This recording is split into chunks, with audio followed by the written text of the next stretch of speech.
Today we're tackling a hard one. How do you feel whole within the process of grief?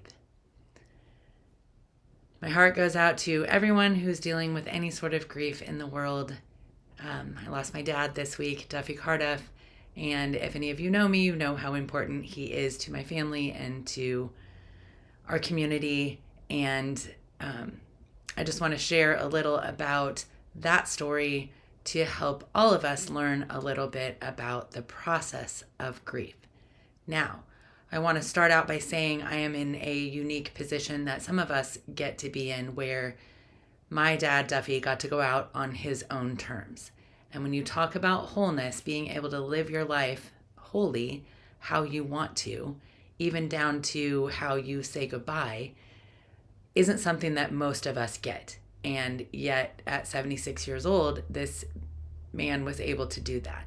A testament to his ability to work within what he knew he was able to manifest. And I will tell you, the man was a manifester, and he didn't abuse that power. He got what he wanted, and he got what he was happy with.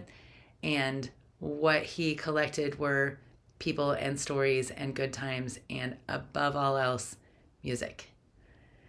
As long as he was hanging out with his wife and his family, he was having a great time. And he included a lot of friends among that group of family too. Everybody was community in his mind. So it's easy to find gratitude in this grief. It's easy to find all of the places where things were tied up neatly in a bow and handed over, basically, where we get to say, thank you, even though we are very sad. And obviously the loss, we're not even a week in. It's not going to fully hit us. And it doesn't escape me that I am in probably full denial at some level. And I understand the stages of grief enough to know that I will recognize myself in each of them for a long time. Just a couple of cool points about what anchors me in gratitude are the music that I've heard since then. Being able to drive home past the room where he spent the last 6 weeks and see in that window in the hospital. I didn't realize that would be something that felt good to me, seeing that light on. They're silly little things. My parents have a parrot, an African gray, who talks in my dad's voice. So randomly, for the rest of Floyd's life, we will get to hear random Duffy words like, anybody want a beer? It'll be nice to have those moments pop up. And I can see where something like that could potentially be triggering or scary or send you into a tailspin of grief. And maybe they will. But right now they feel comforting, and knowing that they're going to be there feels good. When in the case of an untimely death, or in the case of, just the death of a relationship, or the death of something that we counted on and didn't turn out the way that we wanted it to. Grief comes in all sorts of aspects of our life. So when we're dealing with grief, a lot of times our emotions are so out in front, it's hard to feel whole. If we look at the last 4 weeks of our raw material, we see our emotions are intentional, our resources are spiritual, lining us up to the things that we need. The mental piece is aligning with intention, which is the week that Duffy left the earth. And he left on his own terms. He was aligned with his own intentions. And in the days to come, as we celebrate his life, we enter an extended period of wholeness that will exist until December 21st. I asked Quan this morning, I think it's a Thursday. Yeah, when the winter solstice is upon us and we start over with mentors. And I already know the first mentor I'm going to think about this year is Duffy, and then that attaches straight to my two mothers, two moms, mom and mother. So it'll be nice to unpack those from a perspective that is obviously very different, but I am setting myself up with some ways to think about them that will hit on all the notes that I want to make myself feel good while continuing to make peace with the loss and the fact that he's not going to be there right when I want him to or need him to. This is also the beauty of wholeness. We get to be in our energetic selves in wholeness. We get to find acceptance and love and the part of us that is connected outside of just us. So that is where we get to feel our loved ones. That is where I'm going to feel my dad, is pick him up in the energy of everything. And if I know his favorite things, if I know what was important to him, I can see him as those types of moments come into my own life. So even when somebody dies really young and it doesn't make sense, and a lot of times death doesn't make sense. In most cases, you're looking at a situation where, why is this happening now? We want a reason, and we may not really understand or have the reason.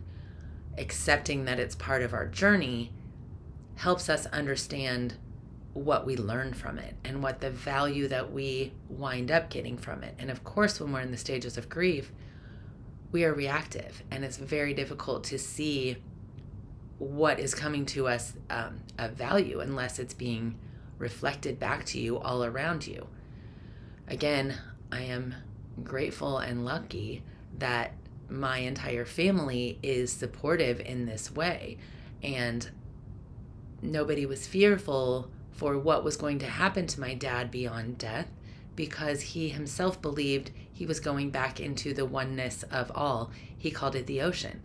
And when we think about wholeness, we are all part of that ocean, part of that original primordial ooze, part of the energy that is one, that is everything.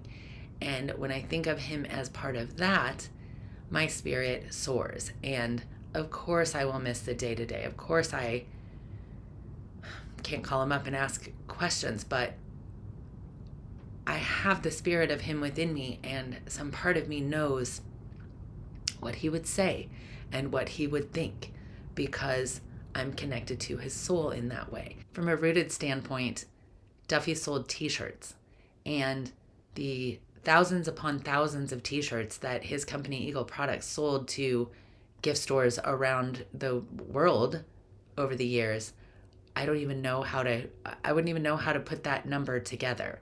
And I might get the family together to try.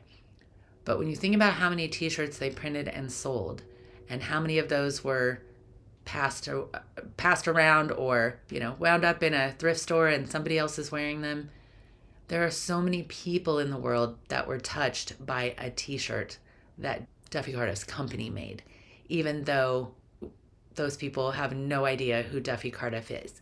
That energy, that tone, that spirit of living life exactly on your own terms is present in every one of those t-shirts. So Duffy's energy has been scattered across the world for a long time. And I think when we connect to the soul of our loved ones, instead of the deep emotional roller coaster that comes with missing them and the highs and lows of feeling such despair when we miss them. And again, I get this is my dad, not my partner, and I see the difference. And my heart goes out to the people who are dealing with that sort of loss, as I feel my mom come up in this right now and what she is dealing with, because this is her partner. I also know that she is reaching into the same well I am and the rest of us are, to take those sad moments when she needs them, and then also come back with gratitude and come back with a sense of feeling good about executing his wishes and doing what he wanted and making the most of the time that we have with the people that we love. I think that is where wholeness can really apply before we step into grief. As human beings, we are all a series of things that other people love and other people don't love. In between all of that is all of who each of us are. And one quality that we have might, be appreciated by one friend and not another. There is no accounting for how we each organize our own thoughts. Our own individual wholeness is uniquely ours. So when we start to see each other that way, as uniquely whole beings, we can see the separation of ourselves from them and maybe lay down that part of us that asks that they behave in the same ways that we would. And we look at their story, at their perception, and at their energetic projection in the world. Allowing what is around us and figuring out what we can love about it or learn about it is the way to finding acceptance and wholeness in our world. There are plenty of things for us to come up against emotionally, or be bothered by, or triggered by, or not want to accept. And I get it. We don't have to understand everything, and we can't. But what we can do is allow it enough to just let it be. And if it's something that we are incredibly stirred about, we can figure out a way to affect it, whether that is, using our own inner resources or actually taking action, aligning with some sort of intention. That becomes up to each of us to decide whether the action that we want to take is inside or outside. But knowing that we have some ability to affect everything is the way that we combine our most negative feelings with action or positive feelings, or just a way to shift what's bringing us down. As I enter this week, possibly in denial, I can feel myself hitting all of the stages of grief just for a moment. And then I'm lifted up by a spirit that tells me I'm going to be okay and my family is going to be okay. And the spirit of Duffy Carduff will live on not just in us, but in all of the people that he touched. The practice guidance for this week: take stock of what you love and appreciate about the people around you. Look at their wholeness. The things that bother us are always right up front, so it's easy to know what those are. Take stock of what you love. Take stock of what they're good at, especially the people that really get on your nerves. Pay attention to what's cool about them, because that opens up the space for breathing and moving past it. Have a great week. Look forward to seeing you on the solstice as we head into the winter 2023 our raw material 12-week practice.